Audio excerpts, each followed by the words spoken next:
Hi guys, we're gonna go over how to find the area of a circle. So for the area of a circle, if I have a circle here, for example, the area would be like if I were to shade all of this circle in.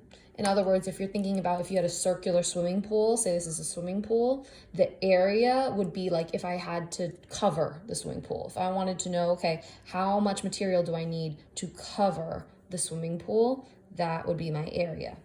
So I'm going to use the formula A equals pi r to the second power, or in other words, pi r squared. So that's our formula to find the area of a circle. And when I look at my circle, I know that 3 is the radius, so r equals 3. Remember, your radius is just from the center of the circle to one end, so it's only like half. So my radius is 3, and I'm going to now substitute values into this formula. I don't know A for area, so A is going to stay the same since we don't know the area. Pi, we use 3.14. And since pi and r are right next to each other, that means multiplication. So I could say 3.14 times r to the second power, where r was 3, so it's going to be 3 to the second power. Okay.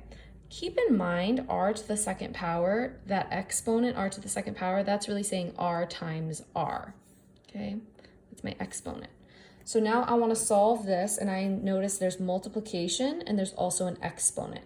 So when I think back to my order of operations, remember that in the very beginning of the year is GEMDAS, where you might have remembered it as PEMDAS. GEMDAS is grouping symbols, exponents, multiplication, division, and addition, subtraction.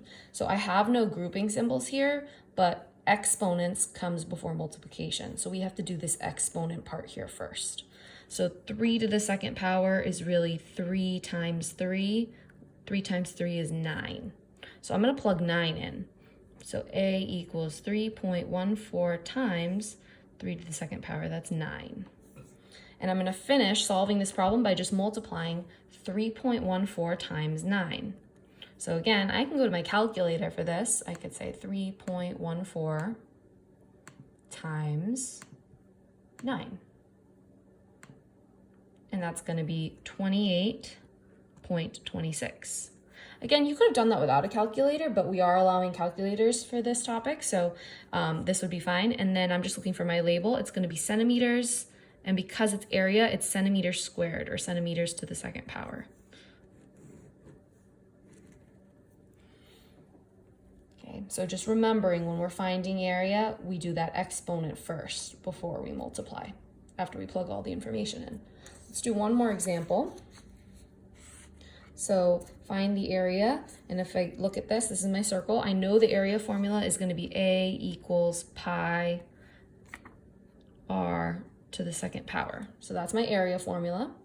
And if I'm looking here, that's my radius. That's not my radius, that's my diameter. I even wrote diameter. Diameter equals 4 8/10. So that's not my radius. I have to find my radius. So r is actually going to be half of that.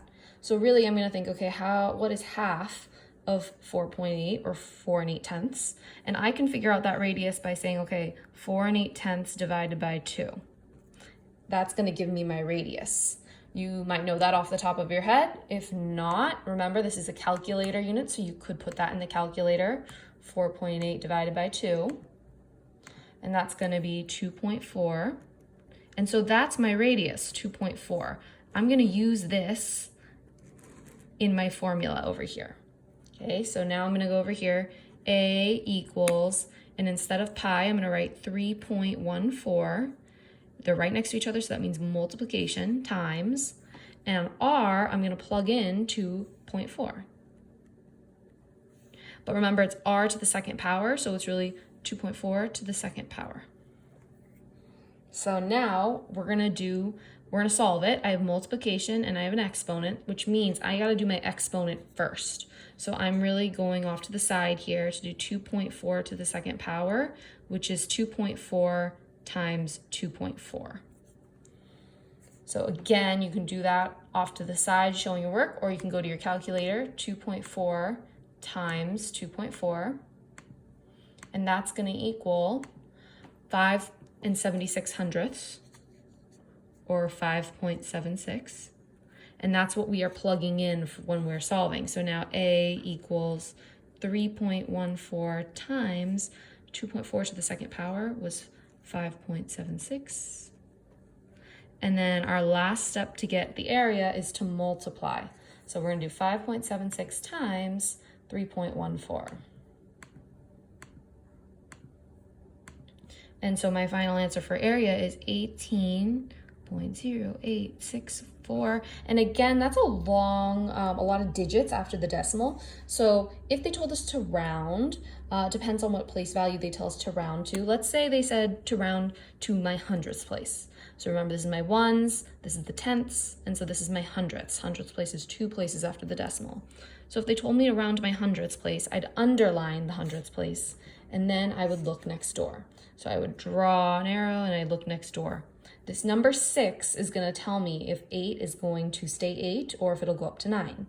So I look next door, and if this number is 5 or more, we let it soar. We let it change up to 9. If it's 4 or less, we let it rest.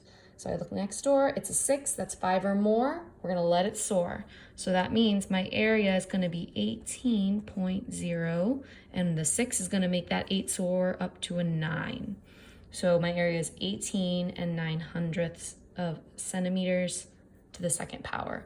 I have that little second power because it is the area. So this would be the area of that circle.